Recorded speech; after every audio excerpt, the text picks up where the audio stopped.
Hello, everybody, and welcome. The win streak continues to another Let's Talk Broncos post-game reaction show with the very lucky Michael Carmelini joining us, as well as find him over at, I should say really quick, find him at Mike'd Up right here on YouTube. Make sure you're checking him out. And then we're also joined in the bottom box here by David Talks Sports. You can find him at David Talks Broncos or David Talks Buffs. Let me see. Who do I want to start with? You know what, David? I see you giving me the nod, David. David, Okay. how are you feeling, and what are you thinking about this game right now? I'm so happy we got this win. We can win in a variety of ways. 4-0, right? When we enter the fourth quarter with a deficit, does this team not have some magic, some swagger, some weird belief in them for getting the victory in the fourth quarter if they're down? I love today's win. You never apologize for an ugly win on the road. Hats off to Davis Mills. I thought he did pretty good for filling in for CJ Stroud going up against our defense. But hey, we made a few more good plays than bad plays. And I'm just glad that netted in a victory. So 7-2, Chiefs lose. This is a great night to be talking Broncos football. A tremendous night. I feel so happy. You hit on some things that we are going to be getting into even greater detail about here shortly. Mike, where are you at with this game? How are you feeling right now? What's your immediate instant reaction takeaway? Zach, man, I feel great. It's always better to win. I don't care. Once the game's over, however it happened, scoreboard, baby. I'm happy. Yes. I mean, we had a fumble, an interception, a blocked field goal. Time of possession we lost. Bo was off until late, and then he does his thing, of course. But, I mean, to win a game in the NFL and play like that and have all that stuff and still win the game, man, I'm just saying something special about this team, this Broncos squad, Zach. There is, and it is very reminiscent of the Tebow year. Ryan was saying that on Broncos React today, Ryan Edwards, and some Broncos fans were getting very defensive of that and saying we shouldn't be comparing Bo to Tim Tebow. I mean, let's it should be noted John Elway also had some slow starts early in his career. We should be comparing Bo to John Elway. Now, I would agree that Bo is a lot better than Tim Tebow. Lockstep. Let's pump the brakes on the Bo Nix to John Elway on comparisons. On the other end of the spectrum, I think somewhere in the middle of those two, at least for now, is a fair place to live. But it is very reminiscent of that year where Bo Nix for the first three quarters is kind of up and down. Like first quarter, I tweeted this thing out with his EPA per play by quarter. And in the first quarter, it's like 25th. In the second quarter, it's like 11th. In the third quarter, it's 22nd or so, I want to say. And then in the in the final quarter, it's 5th. He goes to being a top 5 quarterback. His EPA per play is like 0.35 in the fourth quarter. For just like frame of reference for people that aren't analytics nerds like me, 0.25 per play is roughly like MVP caliber. Now there's a reason why it's inflated in the fourth quarter. You'd expect it to be higher in the fourth quarter because you're throwing more, it's clutch situations, yada yada. But he's delivering in those moments consistently, and that's been the difference for the Broncos. Before we get to the Bo Nix improvement meter or talking about the offense or any of that stuff, I actually want to lean into this topic we're hitting on right now. Is the Zach, Broncos? Sorry, man. Can you show the? Can you see that I put up there? Is Bo Nix Tim Tebow with a better arm? Like, I literally leaned into this subject before we even talked about this tonight, man. I'm like, let's just do it. It's out there. Let's just do it. It's perfect. And okay, so is this disappointing that the Broncos keep, getting out to these slow starts, sometimes even against lesser opponents. They maybe even look bad or disappointing or not up to par for 3 quarters, but then they keep winning. They're on a 6-game win streak. They've beat a lot of good teams during that win streak. Is this team a clutch team that just knows how to win and has that special stuff to them, or is this troubling because this is a team that's underperforming and can't find itself? Mike, I'm going to start with you this time. Man, I'm not going to cop out and say both, but I want to say both. It's disappointing. Give me a lean, Mike. And it's clutch. So I'm going to work my way through it. Give me 10 seconds to do that. The last time the Broncos had a 6-game winning streak was in 2015, and we won the Super Bowl. So I'm going to say clutch. I'm going to say Bo Nix in a season and a half. He's already in 3rd place in Broncos franchise history with fourth quarter comebacks. He's got 7 of them. So that's clutch any way you look at it. So early in the games, I'm a little disappointed that they can't all look like Dallas. But I mean, guys, you gotta admit he's clutch. At the end of the games, he just comes alive, and I love it. I love the excitement. I don't like the heart attack that's probably coming one of these weeks, but man, I'm gonna say it's clutch. I love to hear it, David. Where do you sit on this? Is this team more clutch or more just disappointing and inconsistent, I guess?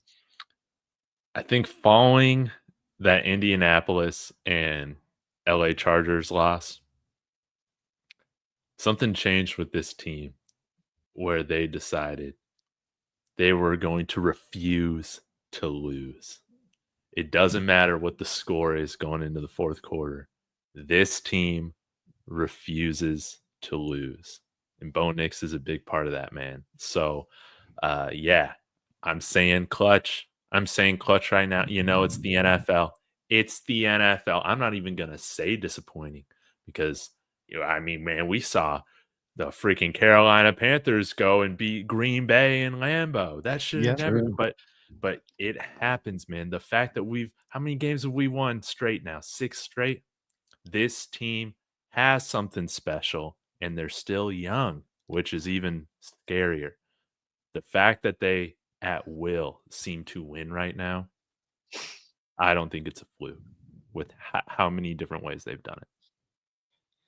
I agree. I think there's something to it with this team. Now, I think there's maybe something to the early sloppiness and then getting out to slow starts. And when we talk about the general offensive struggles, we can get more into that. But yes, always being able, or not always, like you said, they had the Colts and Chargers losses. But outside of those, every time the chips have been down, they've managed to, claw their way out from whatever corner they've put themselves in. And there absolutely is something to that in my eyes.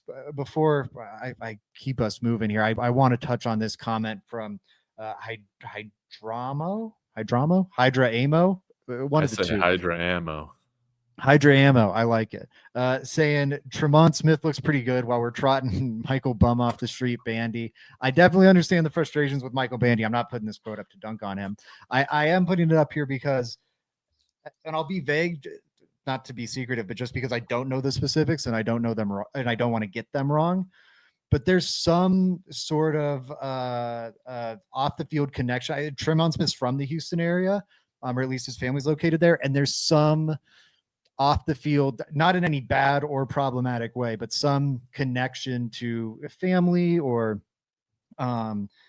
health or something. Again, I don't remember the exact specifics, but there was something that made him go to Houston this offseason where not only was it not going to be in Denver, it wasn't going to be 30 other teams too. And it sucks to lose a player that talented. He's an awesome special teams talent, as we unfortunately were reminded of today. But thankfully his teammates screwed that up. But I did want to put that out there. The Broncos made a lot of mistakes on special teams this offseason, like Darren Rizzi. But Tremont Smith was a one they really could not have controlled. To my understanding, he was going to go to Houston. Echoing this kind of idea, D Bronx is saying Knicks was horrible, but the special teams were worse. That was pretty rough. Dak saying Bo goes from Steve Urkel to Stephon in the fourth quarter. Is Loki a huge part of the team? I had that takeaway today too. It hurt not having him on special teams to balance out all the field position stuff. And you know what? Let's go to that now. Offense, defense, special teams. Mike, starting with you again this time. What is your grade for the Broncos in this Week 9 victory over the Texans? I'm going to go worst to first on this one, Zach. Special teams, D. I mean, they knew the block field goal was coming, talked about it all week. They still get it. The only reason they don't get an F is because Lutz does his magic again. I mean, game winner. So we'll give them a D. The offense, I'm gonna give them a B. I might be the only one here that'll go that high, and I might even go higher. This was a tough game, and I always thought this was a bad matchup for the Broncos coming into this game. But watching the game, it didn't really look like it. It just looked like Bo was kind of just playing poorly through a lot of that game. I saw like running lanes. I saw open receivers. I saw, like they were close. But at the end of the day, they did what they had to do and they scored points. So I'm gonna be generous and give the offense a B. I probably shouldn't, but I will. Homer. That's my Homer grade. Defense is an A. They've played 9 games, and 4 of the teams that we played haven't gotten in the end zone. This is a great defense without Pat Surtain. They get an A. And if maybe we should talk about grading coaching at some point in time too. But those are my grades, Zach. You know what, Mike? I think we're gonna strongly disagree here. I'll throw it to you to give your grades here in a second, David. But I need to follow up with Mike now. What would you grade the coaching, and why? I think more importantly, because I could agree with some critique, but we'll see. What would I grade the coaching? Yeah, and why? Honestly, well, if I have to include special teams. But I would overall give them a good grade. I liked the plan that they had today. The game just went weird. There was, I don't know, just to me, I thought I liked what they were doing. I wasn't pissed at Sean Payton the whole game, at least not much. And I thought VJ did a good job working around not having Pat Surtain. I liked what he did on defense. Special teams looks ill prepared, and so. I don't know what the grade would be because there's so many different out of the 3, it would be like, A-, B, all right, F. And you can figure out who I'm talking about. Yeah. Overall, it's a B-. How about that? I think the F feels appropriate. David, offense, defense, special teams, just in general, not coaching specific. How are you grading the Broncos, and overall, how are we grading the Broncos today? Okay, yes. So special teams, we'll start there. They had a good fourth quarter. F. There were so many mistakes going on. The only reason they don't get an F- is because they were good in the fourth quarter. But I think you could at least pin them as responsible for 9 points for the Texans in this game. And then I had a little list here of just every single big miscue that they had. They had a blocked field goal. They had a touchback miscue where Bidet doesn't even know where he's at, knee in the kickoff. So that was a difference of 15 yards. They gave up 2 big returns. Then on one of those returns, he had Mitchell Fabroni a long snapper getting a personal foul, late hit out of bounds was completely unnecessary. And then you're telling me, Darren Rizzi, you got nobody else on the active roster that can field a punt except except practice squad wide receiver Michael Bandy? No way, man. So Crawshaw and Lutz saved special teams, okay? But it was an F performance from the special teams group as a whole. They should, Darren Rizzi should be ashamed. Sean Payton said, if we can't clean it up, I'll find somebody who can. Interesting words for a good friend of his, but I like that. And yeah, so they're an F. Offense, I'll give him a C. I think Sean Payton, I think it was very clear, man, he had open guys schemed up in this game.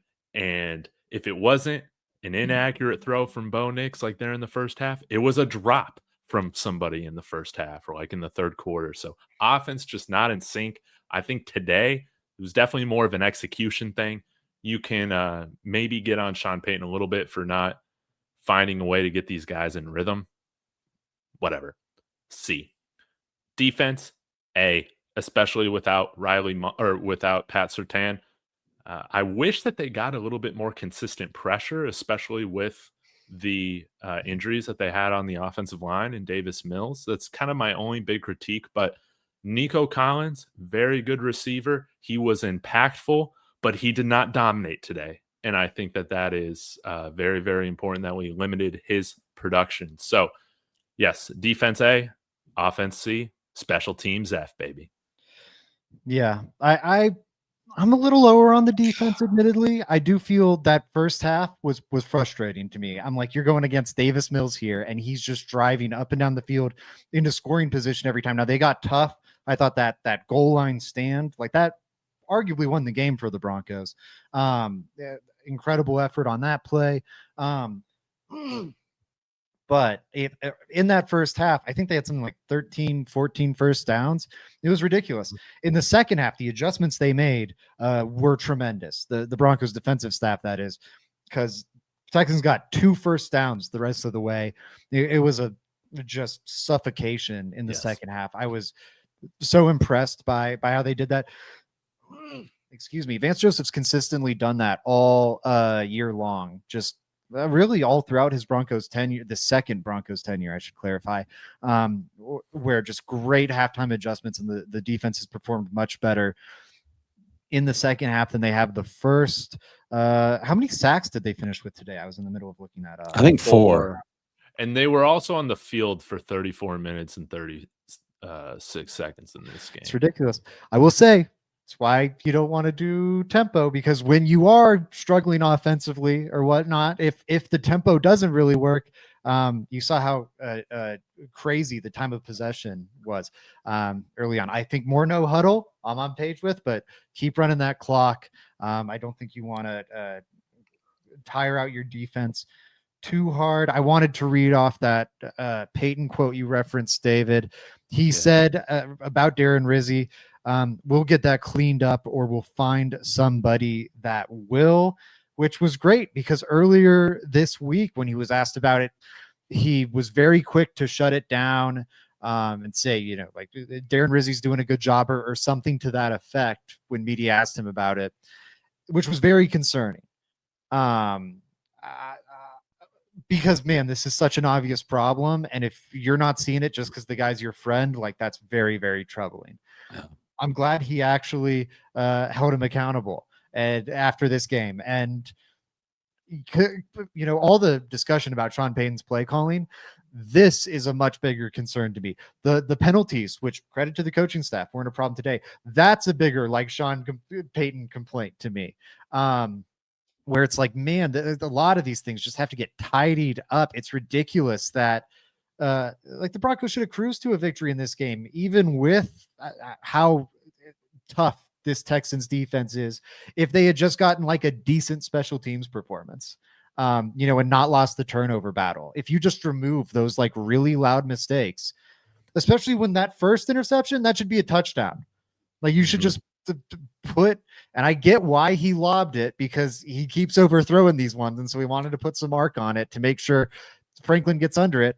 But man, he was lucky that Stingley didn't intercept a different one too when he threw down the middle to Pat Bryant, where he's just lobbing it up there. I think you eliminate some of those loud mistakes, and this team gets it together. Anyways, a whole lot of rambling. The special teams was an absolute mess. You guys hit on a lot of it. Michael Bandy's return play, like that's maybe the most embarrassing muff I've seen. Muff punt I've seen. Like I don't like he misplayed that as poorly as you could possibly like think to have played it, and then it like bounces off his face to the opponent. Yeah, F worthy on the special teams. Like I said, I think B for the defense. They did get the ball moved on them a little too easily for how limited this Texans offense was. And then the offense, I think I'm going to D. I was underwhelmed pretty greatly. Credit to, or you know what, the run game was mostly good, and then when it wasn't, it was because the boxes were stacked pretty hard against them. I'll go like a C- because I thought what the run game showed was pretty awesome today. And just like this isn't a great Texans defense. They're kind of, or run defense, that is. They're kind of middling, but they're not bad like the Cowboys were. And just, 9-8 yard chunks getting torn off regularly by J.K. Dobbins, I thought was awesome. But that pass game, I'll get more into it in the improvement meter, but woof, dude, that was disgusting. Receivers weren't great, but Bo Nix, I'm watching you the rest of the way. So yeah, I think offense is like a C- for me, and defense a B to B+. They came through in the clutch. They did what matters, or what mattered. And yeah, that I think you guys covered everything else I wanted to hit on there. Any closing thoughts before I get us to the next topic? I'm all over the place. I do. I'm changing my special teams grade to an F. The more I thought about it. Yeah, valid. I am way too nice. If they had lost, I think if we had lost this game, my grades would probably all be one less than they are. So I'm just writing a little bit of a high. I admit it. But the Texans punted 8 times and we had 30 return yards. I mean, after David got done talking, I had already moved him to an F because I didn't even think of some of the other stuff. So yeah, I'm just changing my grade, Zach. So put him down for an F for me. I think valid. This game felt very similar to the Jets game. Yeah. And the special teams just kept the Jets in that game. And they were getting fantastic field position to where the margin of error for our defense was just razor thin. I felt like starting each drive. So, yeah, hats off to the defense for really just putting a chokehold on them in the fourth. I'm sure we'll get to this, but I think Crawshaw, whether that was Crawshaw or coaching, they just said, you know what, man, we're just going to boot this thing through the end zone every single time and not even allow a possibility for a return. And that helped change things. Yeah, man. And just to close that out real quick, Zach, I'm sorry. No, you're fine. Are we sure that was Sean Payton talking about Rizzy, or was he talking about Bandy when he made that quote? He was talking about Rizzy. He was talking about the special teams in general, and he said, "Wow." And he was saying, if like, I don't think you would put it on your practice squad returner. Hey, if we can't find someone, if Michael Bandy can't clean up the special teams, I'm gonna find someone who will. That'd be wild to put on Michael Bandy. I think it must have been Rizzy. Yeah, I thought it's just because I saw that quote and I saw somebody thought that he was talking about the muffed punt or whatever it was. And I was like, all right, well, that's not so harsh. They'll put somebody else in there. And I had hoped that he was talking about Rizzy. And when you said that, I got my hopes up because that guy needs to be, I'm happy that Sean Payton called him out because he definitely needs to be called out. That he does. I'm trying to think where we want to go next here because I have my different topics. Oh man, did I screw up uploading some of these? No. It's right here. Okay, cool. We're so organized now. I'm working on it. I could definitely be better. No, you're great, dude. Let's do the weekly improvement meter. I'm trying to. Oh shit! For me to keep track of all my graphics. Okay. Weekly improvement meter. Sean Payton said we weren't going to do it. We're doing it. Let me start. You know what? I'm gonna be grouchy, so I definitely need to start with both of you guys, maybe simmering me down. Um, David, I think I started with Mike last time. Okay. How are we feeling about Bo Nix and Sean Payton today? Yeah. Dude, Sean Payton. I'll say, man, it's still it's a stock even, man. I think we've had him as a stock up, right? So hey, that stock is still high. It's not higher after this game, but hey, Sean Payton now coached D'Amico Ryans. I know there's some comments there, like from D-Bron saying he was horrible and won us the game throwing the ball with Mills on that line of trap. Sean Payton, I think he had a good game today. Bo, you just went up against the Dallas Cowboys defense. That's a get right game for every single quarterback, man. And he just wasn't in rhythm, wasn't hitting his throws. He did enough, obviously, to get the win. We're all pumped about that, but it's a stock down from the Cowboys performance. I mean, how can it not be, right? And yeah, maybe we really miss Marvin Mims and helping execute some of those rhythm throws that we do so often with him. Yeah, it was a bummer that, I mean, what do we have? Maybe 4 different drops there in the first quarter from receivers on our first 2 drives, or a couple inaccurate throws on Bo's end. But yeah, that's the one thing for Sean is just how the heck do you get these guys in rhythm? I'm sure he's trying a few different things, right? I hate the slow starts. It's puzzling. It's just, I mean, they finally got a touchdown, or no, they just didn't get a 3 and out, and then Bo immediately threw the interception. So Yep. that was the streak they broke last time. And then this time, I guess they got some first downs, and then they got a blocked field goal. And that's man, they haven't scored on an opening drive, and I can't even think of when the last time they did that was. So the slow starts are maddening. Mike, where are you at on Bo Nix and Sean Payton? Man, this is like the saddest, most depressing, winning post game I've ever seen in my life. But we got a lot of good stuff to talk about. Don't you worry. We got our stars of the game and everything. But yeah, the Bo Nix and Sean Payton segment of today's show probably isn't going to be extra rosy. Well, Zach, I was setting myself up. So to say, but man, I'm down. I'm starting with Bo. That was a bad performance. Bad game. He was missing a lot of wide open, at least real NFL standard wide open receivers. I always make it very clear. I don't pretend to be an analyst, but man, he sets his feet and steps into it. He does pretty good, but man, tonight he was all over the map. He was floating the long passes. He was throwing them in the dirt. It got messy a few times. For me, it was just not a great night for him. I still love him. Clutch at the end, got her done, but stock down. It's got to be. And I guess for Sean Payton, again, I thought he had a good game plan. I don't know. Give me an all 22 and then really look at it. I was so nervous about this game that it's hard for me to judge, but I thought he used his timeouts right there towards the end. He got it, ran the clock down, finally let Bo run the ball. And it kind of just worked out that way, let him go. Because earlier in the game, it seemed like Bo was making bad decisions, or he was telling him not to run.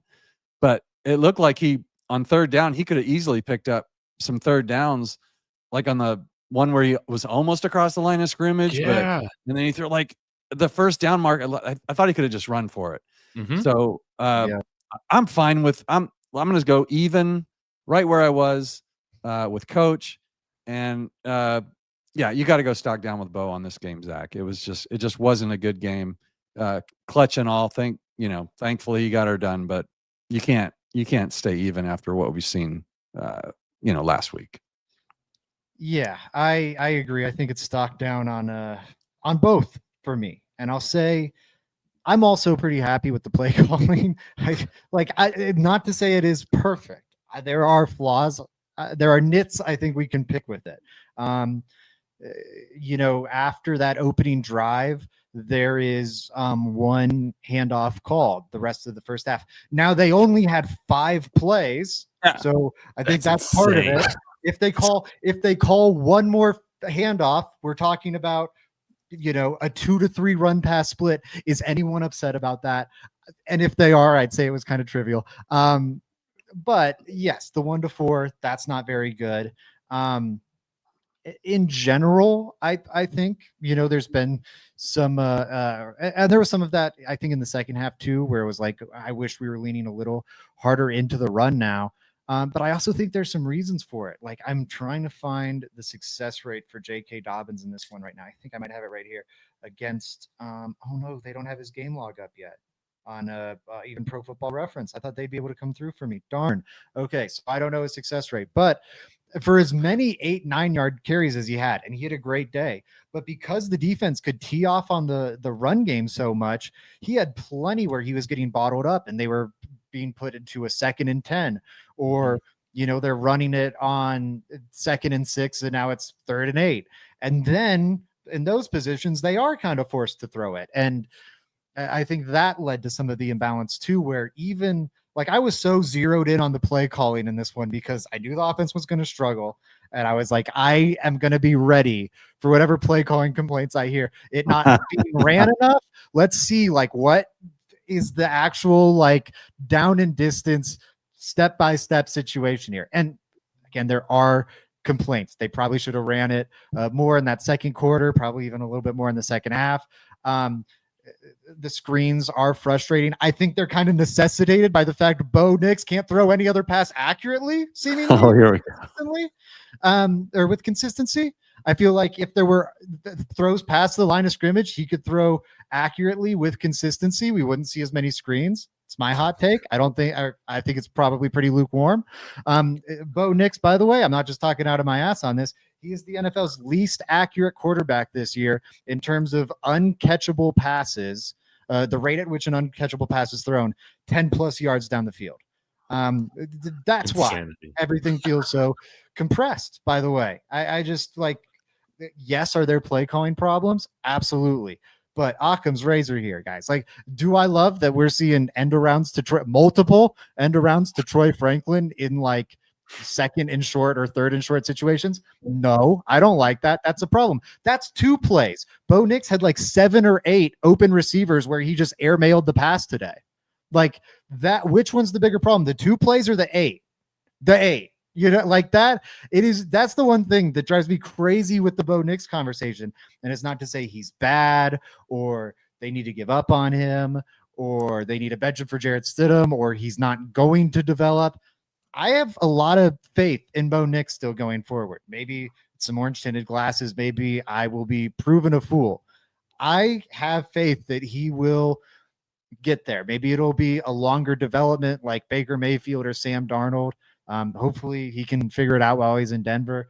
But I think he's made of the right stuff. And I think he's got enough talent that he's going to get where he needs to get to, even if it's not ultimately a super elite quarterback. And I'm not saying he won't get there. I'm just saying I think he's going to improve to the point where he's at the least a solid franchise quarterback.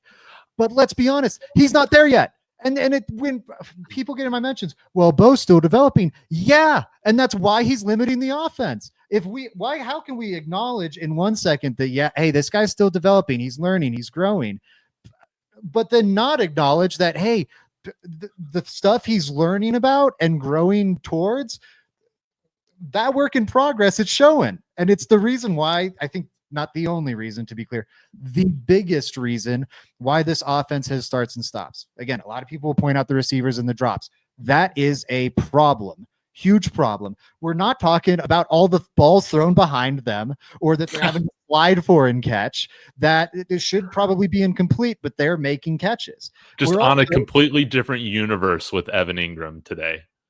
It was insane. He's so lucky he gets right back with a great touchdown pass to Sutton on the next play. But that's like, what are you doing, Bo? And it's like, that's my one thing. Like, there are other problems in the offense, but I'm telling you, just count them out. Like, okay, there were I don't know, 3 or 4 receiver drops today, and let's say Sean Payton had like 3 or 4 bad play calling moments. Okay, all of that combined equal, and I think I'm counting high here. I think I'm being generous towards with those counts to get to a total of 8.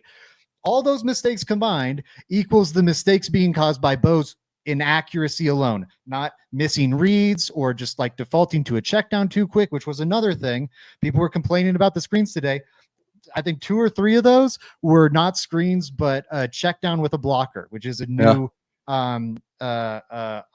Yeah. Development. I got a question for you really quick, Zach, and Mike.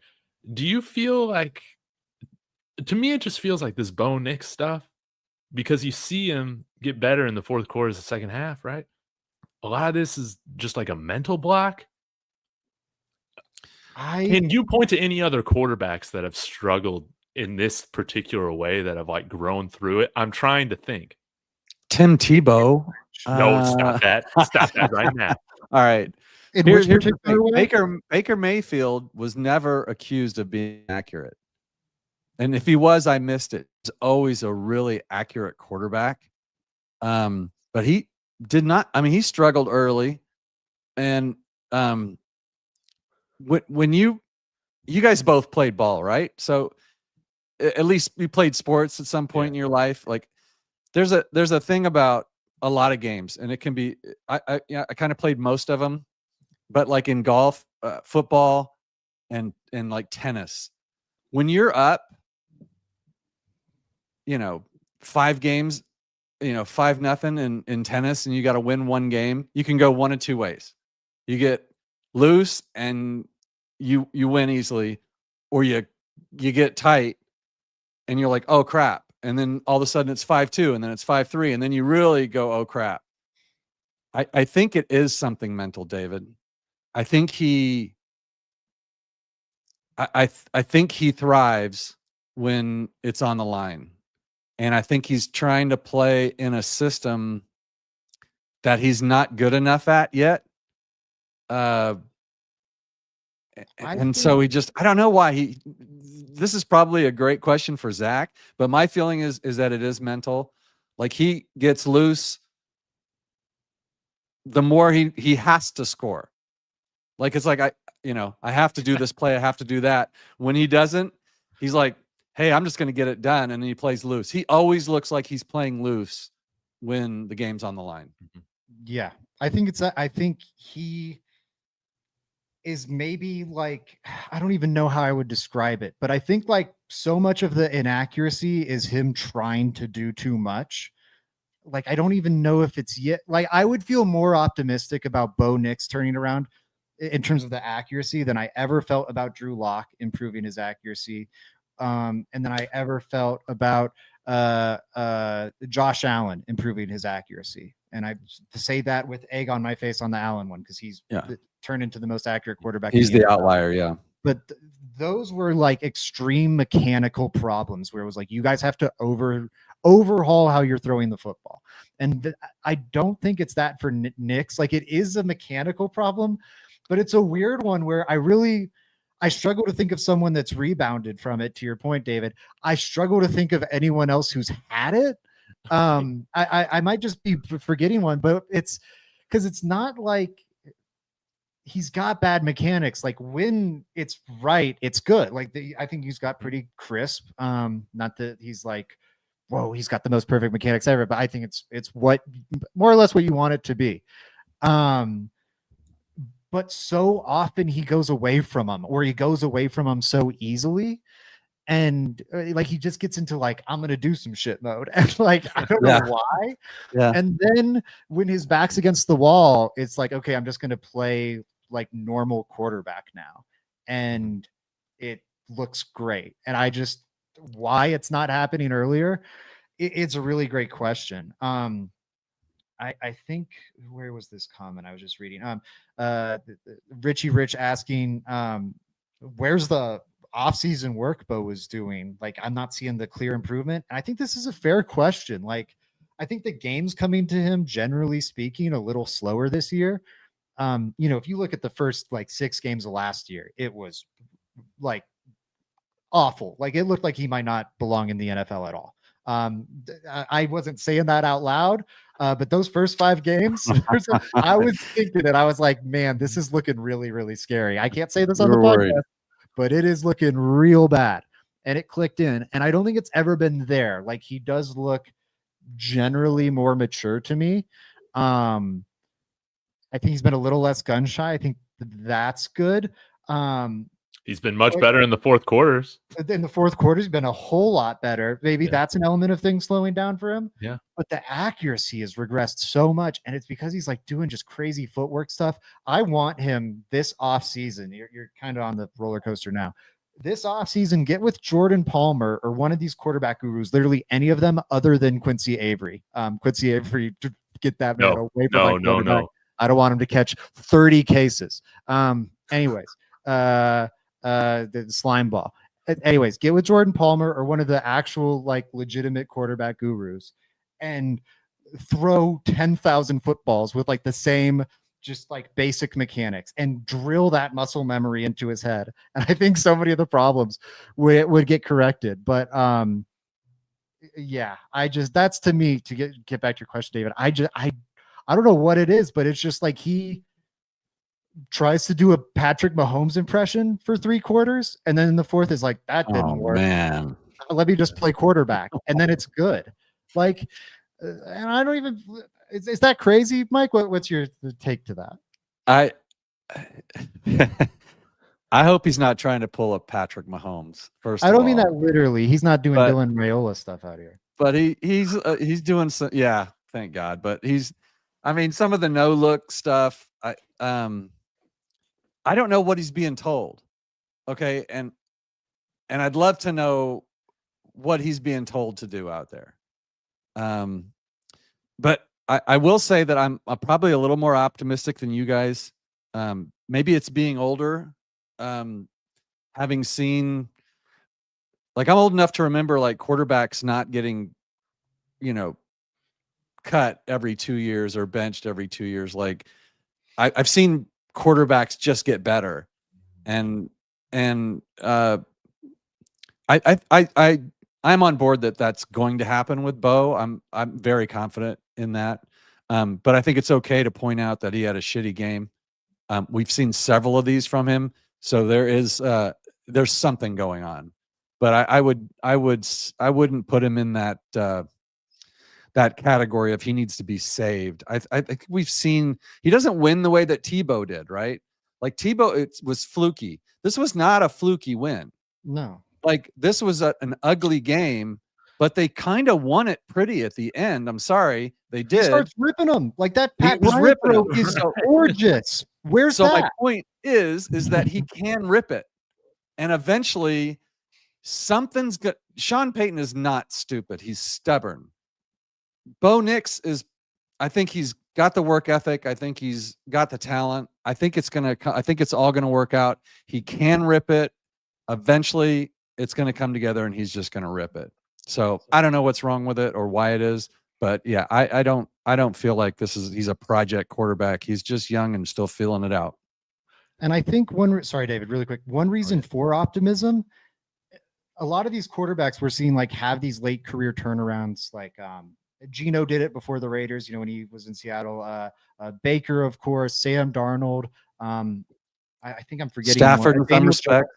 Daniel Jones, Stafford to an extent, all had a lot of inconsistency early on in their career. And I don't mean just them playing, though that too, but different offensive coordinators, different head coaches, general franchise unrest, because we're talking about, the Giants of the late 2010s and early 2020s, or the Browns, or, the New York Jets.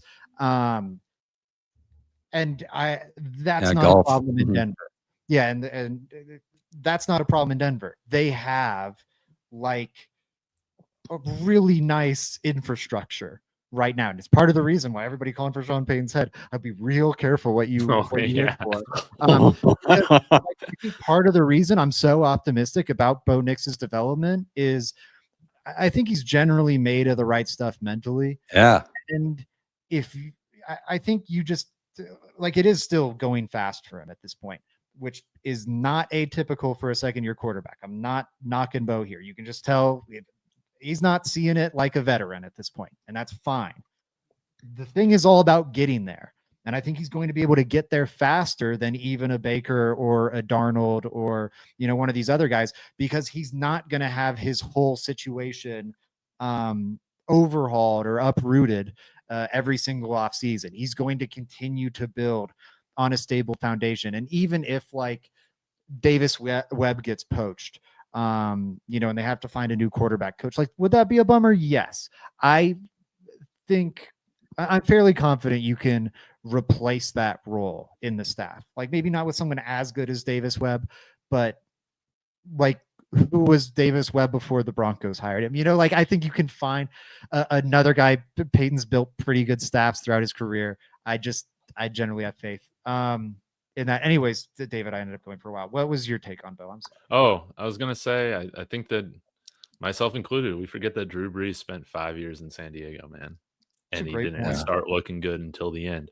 So maybe that's where Bo Nix is at right now. If you want to compare him to Drew Brees, maybe he's not necessarily in New Orleans yet. Yeah. And Zach, you tell me just real quick so we can wrap it up. Just tell me, is it possible that Sean Payton, having coached Drew Brees all those years, maybe thinks it's a little easier to does he tweak the game plan that much and his plays that much that it's challenging Bo too much, or is it the same? I mean, I know there's a lot of choice routes. I do understand the basic concepts. Yeah. But is it possible, or does it look to you like he gets cute? Sean gets cute. Is it possible that he's making it a little harder for Bo than it needs to be sometimes? Yeah, sorry if anybody's hearing my cat throw a tantrum right now, but that's starting. Okay, I'm glad you guys are. Man, I had like 5 jokes just then. I can't tell because I have too many people I know watching this. I think there's definitely an element to that. Like, I think Peyton can get too cute. There's definitely some plays where it's like, man, why the hell are you doing that? Like, the draw to Adam Prentice on 3rd and 16 or whatever. Yeah. Like, there's plenty of times where I think Peyton does get too cute. And yes, there are plays in this offense that are too challenging for Bo. I don't think that's on Sean Payton, because I think it's like very basic asks of an NFL quarterback. And if those basic asks are too much for you as an NFL quarterback, I think that's on you. Like, and I'm honestly glad you asked that question, because it sets me up well. There are a lot of, I think, valid play calling critiques. They haven't run the ball too much. They probably haven't pulled all the necessary levers to make the offense as easy for Bo as they possibly could. That said, although it should be easier, they also probably should open it up some more. They should have some more tempo in there, but not too much. You do want to respect your defense and make sure you're mitigating that. You also want to maybe simplify the play calls and whatnot. At a point, we're talking about a lot of offensive tweaks that really will. Okay, a quick tangent. On the simplifying play calls thing, people want less wordy play calls, but then are also annoyed that there's like widespread execution problems on the offense. The play calls are wordy in part because it's telling everyone on the offense what to do. Simplifying those to one words, not going to make the offensive execution problems any better, I would expect. But anyways, all these different things we want to tweak with the offense, change with the run, and we want to change this with the pass and more tempo but not too much.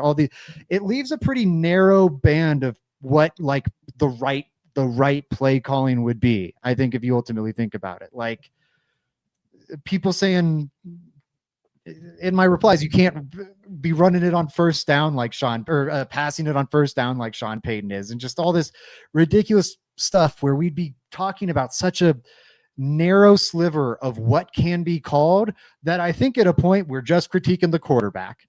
If it needs to check 15 boxes to be the right offense for this quarterback, I don't think that's the play caller failing to check all the boxes. I think that's the quarterback needing 15 boxes checked. You know what I mean? Like Josh Allen and Patrick Mahomes, and it's fine that Bo Nix isn't there, but those guys don't need every single little thing to be perfectly right for them to look good. Yes, it's Drew Lock-esque. If only Drew Lock didn't have Pat Shurmur. If only we kept Rick Poor Drew. Scangarello, man. Yeah, it would have been so much different for Drew. Man, Drew just didn't have it. And I'll also say, I don't think the play calls are bad. I think you watch it, there's open receivers downfield, and they're either being missed with his eyes or missed with his throws. And I mean, unless, now I will say, and I keep saying this on Twitter and I'll say it here too, if Sean Payton is designing these plays and he is telling Bo, you're one of two things. If he's telling him either A, you're going to see a wide open receiver, ignore them completely, throw it to the check down. That's malpractice. That's bad. Sean Payton shouldn't be doing that. I highly doubt he is, but if he is, he should not be doing that. Also, if Sean Payton's going, now, Bo, you're going to see Evan Ingram. He's going to be wide open, running towards the end zone on this one. I need you to throw it 2-3 yards over his head. I don't want him to have a single chance in hell of hauling in this catch. That's really bad. Sean Payton shouldn't be doing that. That's a bad play design. Do I think that's the design of the play? No. Right? If he's saying you're going to have Troy Franklin wide open running deep, and you're going to think, hey, I should throw a frozen rope to this guy, and it's a walk-in touchdown. Do not do. I need you to throw a lollipop, and I need you to underthrow it so the safety can undercut it and get an interception. Right? That's probably not the design of those plays. It's probably the execution. Everybody just be patient. Zach's got a lot to get off his chest tonight, guys. So just let him vent. Sorry. It's okay. I'm sorry. He's absolutely right what he's saying, but he just needs to get it all out. The good stuff's coming. That's a good one, David. That's a good dad joke. I appreciate it in the chat. But I'm done ranting, but I just like, why are we looking to blame everyone but the quarterback? It doesn't, like, owning what Knicks could get better at doesn't mean we got to bench him for Jarrett Stidham. Like, there's a middle ground. Absolutely between, like, not. Yeah. burning the guy to the ground and being like, hey, I think Bo could get better at throwing accurate passes. David, Mike, anything else you want to close this out with on this topic before I get us to some positives here? No, I'm with you. I'm actually with you. I think you needed that, Zach. I'm glad you got that out. I did. We do see a lot of the, it's funny how play calls suck until they work. So that'd be my last comment. You like the Prentice thing, or like Atkins wasn't in the game, Powers is out, Mims is out, but those are excuses, right? You still got to perform. The play calls, they all suck when they don't work. The screens suck when they don't work. Everything sucks when it doesn't work, but when it works like it did against Dallas, it's genius. Yeah. It's so weird that Sean Payton called different plays for the Cowboys game, and they were so successful, and they just didn't go back to. So weird. It's why did he call all the best plays against the worst secondary in the league that was down 4 starters? Could it be that they just looked better because they were going against the worst secondary in the league down 4 starters? It makes you think. It does make you think. Maybe when you play like a D3 defense, it's easier to execute the plays, but the plays themselves are changing. I don't know. I hate to put my tinfoil out of here. I know you guys listening to one of you guys thought you were listening to a sports podcast and not the Joe Rogan experience, but I'm throwing out okay, so the worst secondary in the world. Okay, whatever. I get it, but the Broncos have allowed 166 points this season. 166 points. The Broncos have allowed. The Texans have allowed 121 points. That's no slouch. I was talking about the Cowboys. I was talking Cowboys. Oh, yeah. Fuck those guys. Yeah. Yeah. No. The Texans secondary is amazing. I would not. Okay. Know. All right. No, we're on the same page. And I also wasn't dunking on you. I was just pointing out. Oh, you can dunk on me. Everybody, I wonder why it's happening. Anyway, I thought your point was prescient, Mike. Yes. Okay. Are we ready to go to some positives? I do have 2 happy topics to close this out with. Okay. Last one of the topics before we get to our stars of the game here. Guys, the Chargers lost to Joe Alt to what, according to Adam Schefter, appears to be a season-ending injury. They're going to confirm that with an MRI tomorrow. But right now, the belief is that is a season-ending injury. The Chargers offense and team in general was dramatically worse the last time we saw all out of the lineup this season. They lost to the Giants. They lost to the Commanders at home. This certainly shakes up the AFC West. Meanwhile, the Raiders lose in overtime to the Jacksonville Jaguars, and the Kansas City Chiefs, most importantly, lose to the Buffalo Bills. The Broncos are now a game up on the Chargers, 2 games up on the Chiefs, going to be 2.5 if they can take care of business against the Raiders, because the Chiefs have a bye week this week. Should the Denver Broncos be the AFC West favorites entering this week? Sorry for hitting my mic. Entering this week, they were third. They were favored to finish third in the division. I feel like that might change this weekend. What say you, David? Are they the new AFC West favorites? They got to be, man. We're 2 games ahead of the Chiefs. That's all that matters right now. I'm not concerned with the Chargers. We should be favorites. We're halfway through the season, more than halfway through. I like it. Mike? AFC West? Is that what you're asking? Favorites? AFC West favorites. Yeah. I think I'm not saying if you put Denver and Kansas City at a neutral site and they play 3 times that Denver wins 2. I'm not saying that, but we've taken care of business and they haven't. They're all flawed. All the teams in the AFC West are flawed. So, yeah, I say they're the favorites. Yeah. Bring them on. I love it. It's music to my ears. It makes me feel warm and fuzzy inside. I'm terrified about that Chiefs game, but I've been saying this on our post-game shows for a few weeks now, just saying, hey, if they can win these next couple, if they can win this next one, if they can win, or they can win this next 4, and then it was 3, and then it was 2.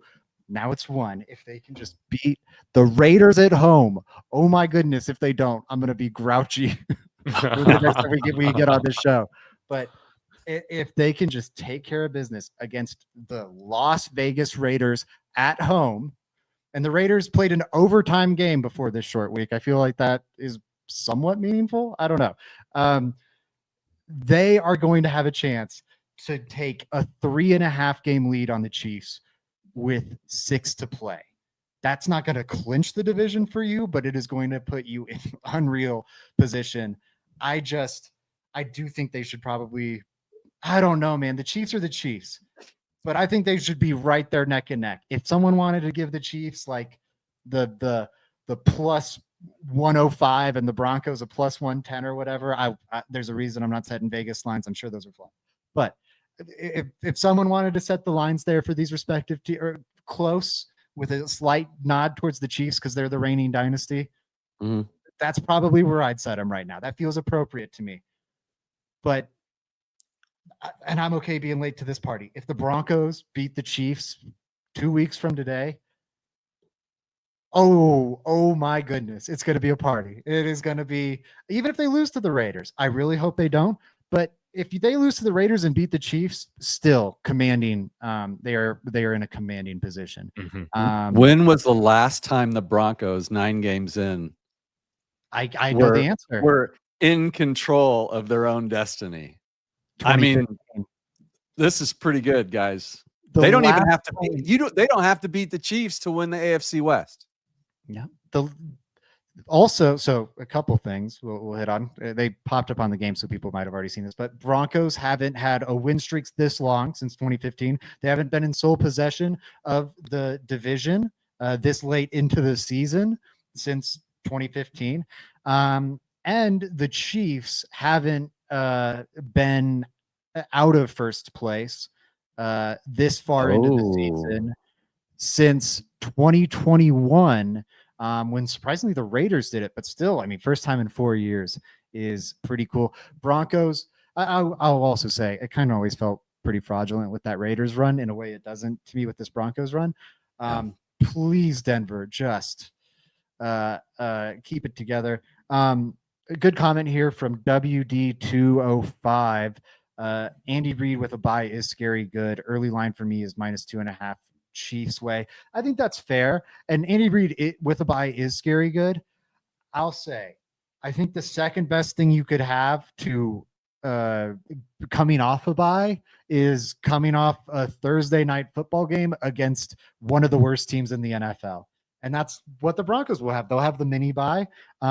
This week is one that should be hopefully not that difficult. And yeah, that's kind of all I got to say on that. Standouts, folks. While you start thinking about who you want your star of the game to be, I'm sure you probably already picked. There were a couple comments I wanted to circle back to. David Youngkin asking, since we won, is there any chance the Broncos will be buyers at the deadline? I don't think so, but what the hell do I know? That was David at the end there. I think most likely, no, they don't make a trade. Like that's if you were to bet, that'd be the most likely option. I think there's a healthy chance they make a deal, though. This team is right there with a chance to be playing home playoff games. I mean, they have the same record as the teams at the top of the AFC right now. It's fairly plausible that the Broncos could even have the 1 seed. Like, why not try and maximize that chance as much as you can, especially with the new format? Like, do I think the Broncos are the best team in the AFC? No. But if you give them the advantage of playing one less playoff game than everyone else and home field with this defense, through the tournament, I think they got a chance. So push your chips in, do whatever you can to maximize those odds. I don't think they will ultimately make a deal, though. What say the two of you, starting with you, Mike?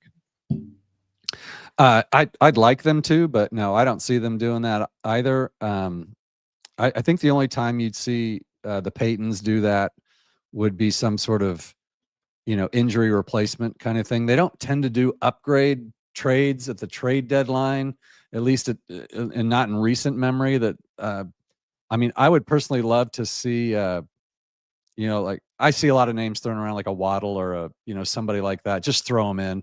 It's not always the best team that wins the Super Bowl. You just got to win a game, and then you just got to win another game. You got to go on a little run. The Broncos just ran off 6 games. They could go on a run. The 97 Broncos went on a run on the road and beat the teams that, like, the revenge tour. Like, I've seen it. Anything's possible. Like David said today, the Packers got beat by who was it? Carolina. Right? The Packers lost to the Panthers and Browns. Yeah, like, give yourself a better chance. Like, there were a few. Okay, even though we've ground this into the dirt, Bo was shit for a lot of this game, but there were a few of those big plays that T. Higgins or Waddle or one of those guys definitely comes down with that ball today. Big plays, and I think we are missing that. I'd love to see it, but no. To answer the question, I don't think they will. David, what do you think? Will they make a deal? And I sure hope so. D-Bronx saying, if you're not buying now, when will you? I would love to make a big splash and get a big play wide receiver, but more realistically, you're talking about bringing in winners that can play a role on this team. Come on now. We already did one deal with the Saints. Get Taysom Hill in here, man. I love having Mercedes Lewis here. Maybe we keep him on the practice squad, man. Taysom Hill, I think, would be perfect. And that would be fun. I think he's a winner, man. Why not? We got $12 million in cap space right now. Come on. George Payton, I will painstakingly go through my Twitter account and find every even slightly negative thing I've ever said about you. If you make a trade to get Alex Singleton off the field. And you know what? If it's Alex Singleton and a 7th round pick for a bag of potato chips, I'm okay with it. I'll count it. I'll count it. Just anything. I cannot watch this man play football for the Broncos for the rest of the year. It is maddening to me how bad he is. He is maybe and it's not that he's bad at everything. I think the Broncos have a pretty good roster, but so, and I'm saying that before I say this, he's the worst starter on the team, man. I mean, maybe Wattenberg. It's one of those two. Wattenberg's having a pretty good season, man. I'm sorry. Like, he's gotten better. Like, we're not talking about him a lot like we used to. Okay, but you know what? The fact that I said I don't know who's worse, Alex Singleton or Luke Wattenberg, and you went, "Hey, don't Well, talk about Alex Wattenberg that Singleton's way." clearly the worst starter, but It's- we got to throw Wattenberg under the bus again. Okay, what's your answer? No, I totally agree with what you said. I'm just giving you shit. My I'm point. I'm defending Exactly. Wattenberg because the poor guy we laid on that guy for a whole season last year, and now it's like, Yeah. hey, they don't call his name a lot. He's doing all right. Doing better. He's doing better. I'm just saying that maddening. Positives. We're going back to positives. David, who had you fired up today?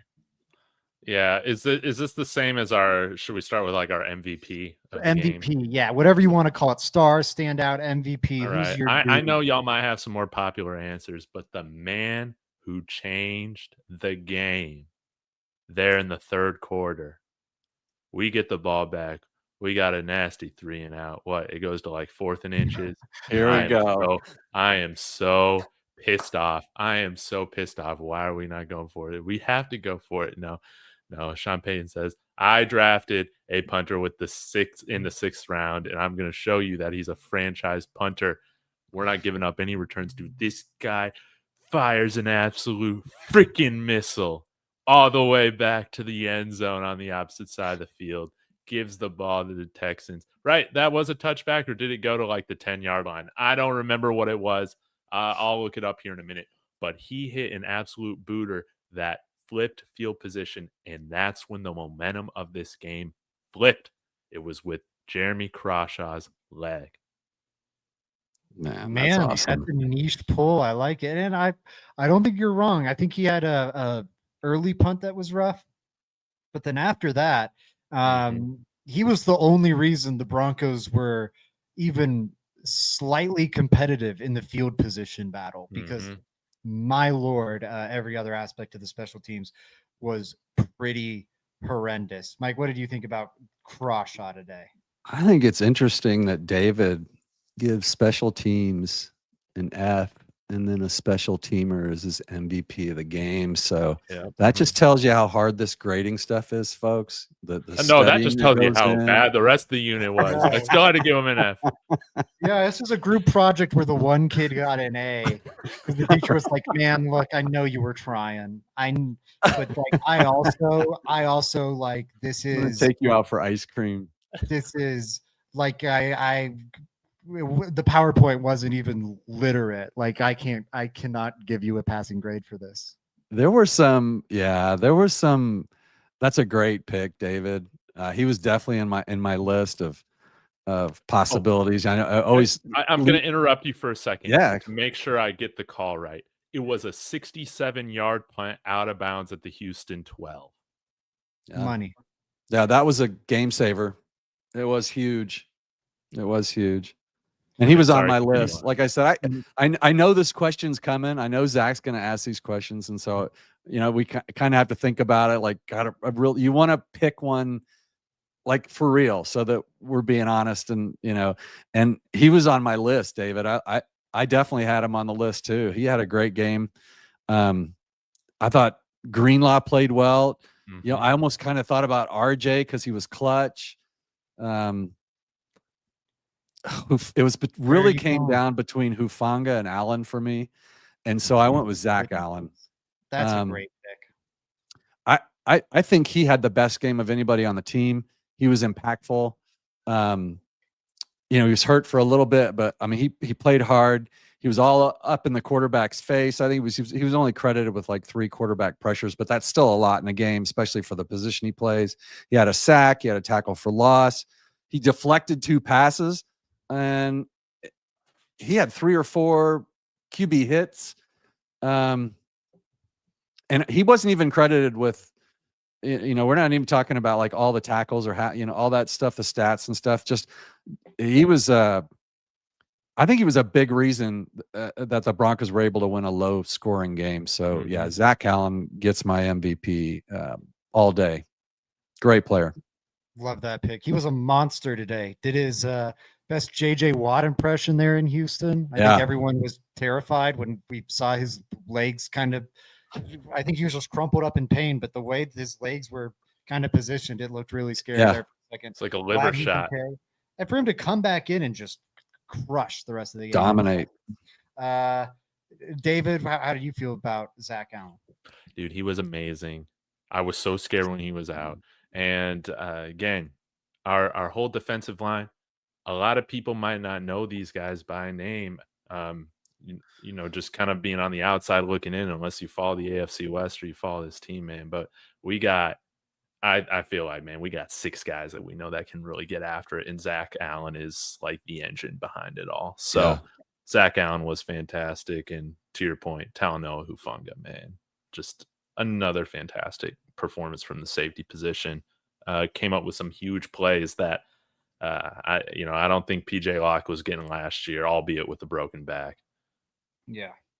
I mean, that signing is paying massive dividends right now. He's been amazing. He's been everything you would have hoped.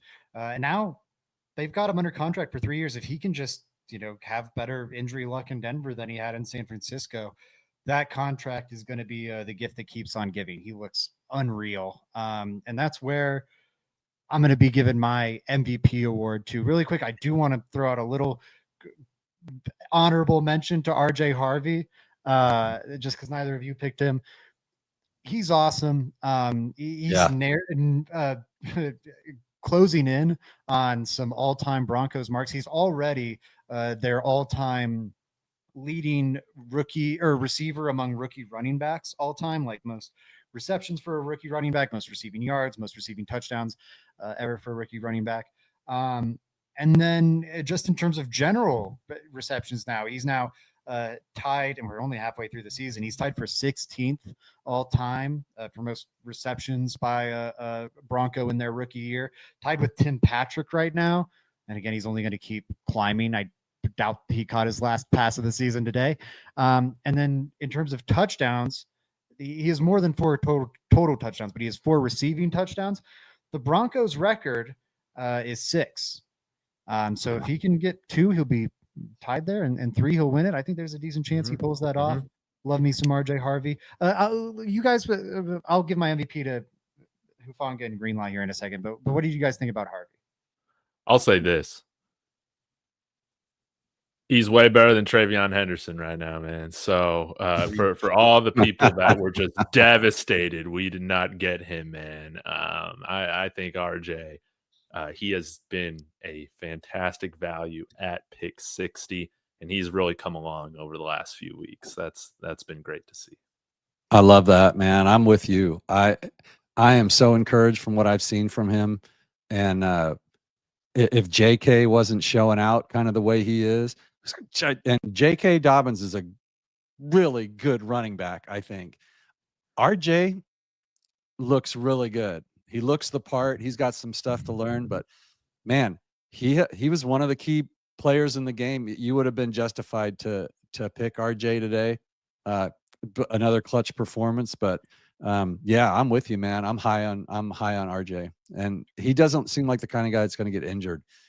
He's short, but he's not small. He's like built really well for this. He looks good out there. Love him. Just think still moving a little fast for him, but I think he'll slow down with time, and excited to see what he can be. 4 for 51 and a touchdown today. He was the leading receiver for the Broncos. Okay, now I got to talk about these free agent signings. My God, Hufanga, Dre Greenlaw, they're my MVPs of the game. This game, it was great. We finally got to see them on the field together. Greenlaw still was in and out, but on less of a pitch count at least. So I guess not in their full glory, but a little closer to it. And it was glorious, let me tell you. It was, wow. Hufanga all over the place, making plays against the run, as a pass rusher, in coverage. His season's been amazing. It should be even better because he should have like a pick 6. I forget if that was the Jets or Eagles game when it got tipped up, and he should have that one.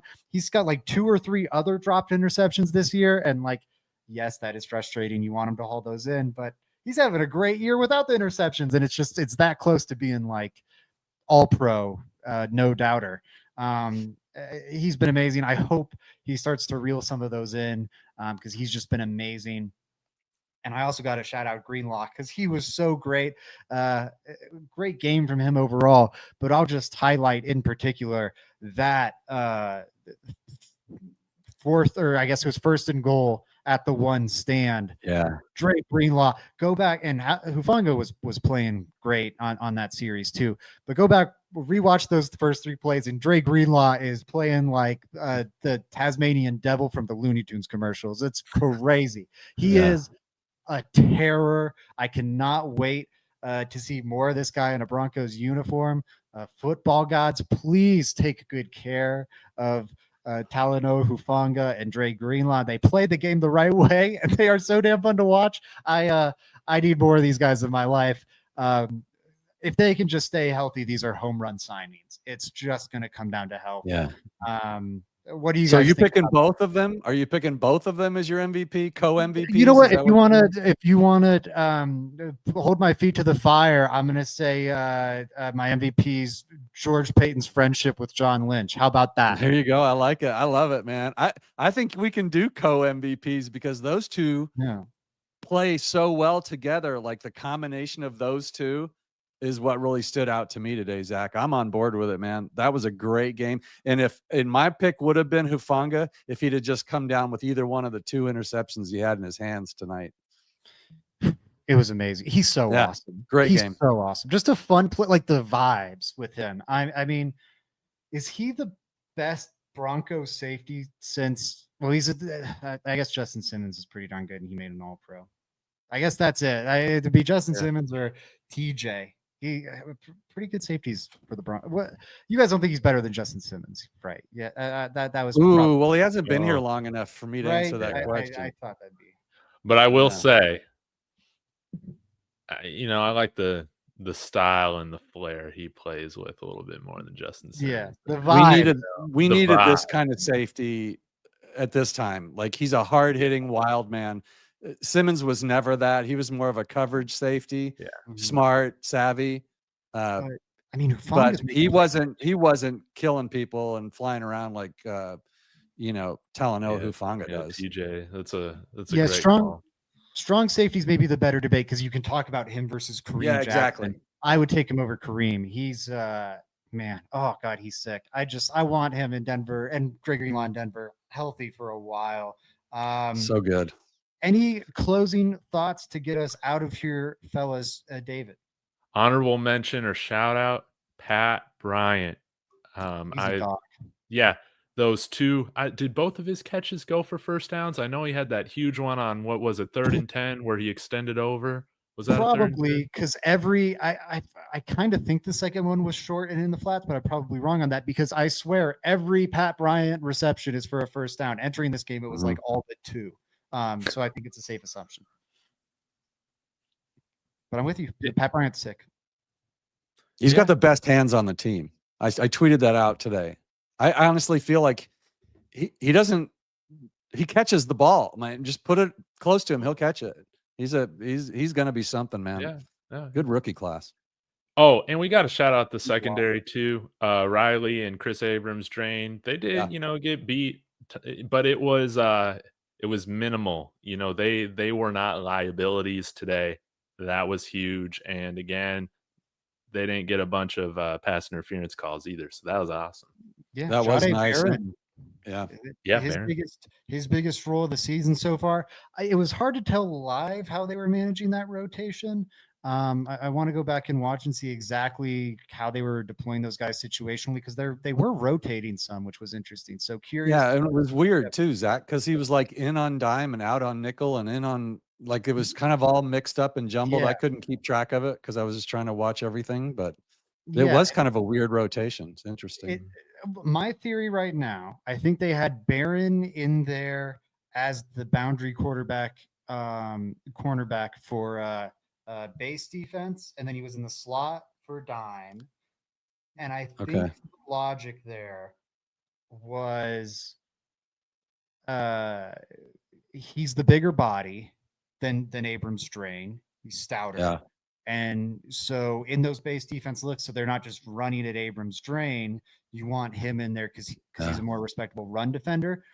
I think again, I didn't even chart this, so I'm not even sure if I'm right. This is my hypothesis. And then I think they took him off for nickel because you've got Jaquan in there, and so he's back outside.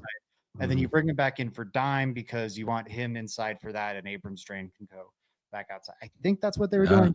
But interesting deployment, something I'm curious to watch back. Any other final points? And then I'll have you guys shout your stuff out. Sorry, I know we went long today. I mean, the Broncos are tied for the best record in the league. They're 7-2. That's crazy, dude. That's crazy. I mean, if you think about it, guys, the playoffs are going to be the Colts, New England, and Buffalo will probably both make it. Who knows? I think Pittsburgh looks like they're going to take the North. So you're going to have at least one or two teams coming out of the AFC West if New England keeps winning that division. Buffalo's going to make it, or they'll flip. And I mean, we're just in a great place right now, Zach. I mean, there's nobody with a better record. So I'm super happy. That's my final thoughts on this. I don't care how it gets done at the end of the year. If it ends with a little ring and a trophy, I won't care how we won those games. Yeah, that's pretty darn sweet. What a note to close it on. David. And I'm just so happy. My season prediction was 13-4. Whoa. So we're right there. And I got to be honest, with how this season started out, I did not think that was going to be at all close. But we're in striking range of it. But less of the record prediction. I believe that this was our year, and it is our year to win the AFC West. I'm feeling absolutely great about it right now. So let's not look ahead. Let's be sure to smack the Raiders, man. This is a trash team, and we need to handle them like they're the Dallas Cowboys again, if not worse. So let's get that win on Thursday, and then we got a week and a half to talk about Kansas City coming to Denver. Let's go. I am in lockstep. And my closing thoughts, I'm thrilled to be a Broncos fan. It's a great time to be a Broncos fan, not only because the team is great and things are looking up, but because we also have some great creators. And that's where I'll transition to. Everybody, make sure you are supporting us at Let's Talk Broncos. We're very grateful for it. Like the stream, comment, subscribe, all that good stuff. We'll be back on Tuesday with Mario and Pat giving their thoughts on the game, maybe a little look ahead to Thursday night too. But more importantly, I want to tell everybody, check out Mike'd Up. You can see it spelled right over his shoulder there. MIKEDUP. Go check him out. And then David Talks Sports, David Talks Buffs, David Talks Broncos. Look up any of those, whichever you're interested in, sports, buffs, or Broncos, and all three. Again, and or whatever you like, and he'll have you covered on all fronts. Dave, both you guys shout out your work. Mike, and then David, go. Yes. I mean, you covered it. I've got the Spin Zone. Just if you get on Twitter, you should be following all of us on Twitter anyway. I'm at Mike_Carmelini, and we just love doing these shows for you guys together.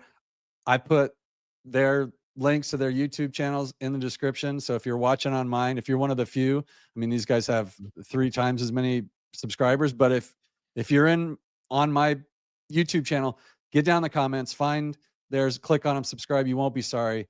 These are my 2 favorite Broncos guys in the whole country. And so, yeah, we just love you for watching, and we appreciate it. Appreciate Zach having us on. I named us the 3-headed monster today by accident. I'm going to try and make that stick. Dude, ever since Mike joined this, man. Undefeated. So he's our good luck charm. Yes, go subscribe to the channels, guys. Their links are in my description as well. If you want to see the multiple personalities of me, David Talks Buffs, you can head over there on YouTube, get a sadder version of me. David Talks Broncos, happier version of me, man. That about sums it up. Please subscribe to both, interact, and thank you, Zach, for having us on. Of course. Let's hope those Buffs turn it around. Until Thursday night, everybody. Oh, we will be on Tuesday. Oh, you will. Who will? with Mario. Oh, you. Oh, that's right. We will be on Let's Talk Broncos. It's Again. altitude adjustment. It's cover 4. Oh, and it's- cover 4, not cover Yeah. 8. So it's going to be David, his pretty face right there. You're going to see him happy. It's going to be me and Strez, if you guys know, at Oh, It's Strez is Strez, I great. think, or That's something like awesome. that. Mhm. So Broncos yeah, Hub. that's Tuesday night at All right. 8 Mountain. So we will be back on Zach's Let's So Talk funny, Broncos before channel me. again. Hey, as long as the check's clear, Zach, we're there. Yeah. Well, everybody, you can find them wherever then. Make sure you support them. Thank you for supporting us at Let's Talk Broncos until Tuesday, and then Wednesday, Thursday. It's a week of Let's Talk Broncos. Let's go Broncos. Go Broncos. Broncos. See you guys soon.